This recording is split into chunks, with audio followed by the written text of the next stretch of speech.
So these are sort of the general organizing elements that we're going to be going through. Now we're going to kind of delve into each one of them specifically, and these are the various facets of the checklist that we're going to do. And I've highlighted in red the ones that I think warrant particular attention. I've already touched on a number of them, but they're the ones that I think kind of are the soft underbelly of compliance. Because as you go through the checklist, you're going to be able to check a lot of these. We know we're not this is not new information for most of you, especially if you're taking the time to attend a webinar like this. But so you'll be able to check a lot of these. But the ones we've highlighted in red are the ones that we would emphasize that you double check with your clients, if you're a consultant or however you're working with the self-funded community.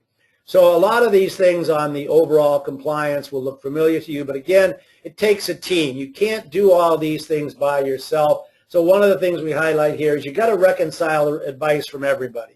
You got to bring people together. I know when we do that, it helps the compliance. It reassures the client if they're hearing the same thing or if it's being reinforced. If there are disagreements, often those are helpful for the client to understand. There's different perspectives.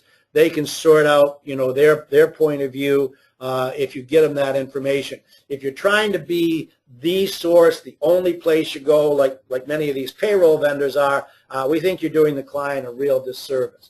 But certainly understanding the regs, keeping current, confirming control, a lot of these things you've already done or can do pretty easily. But this is sort of the checklist for overall compliance.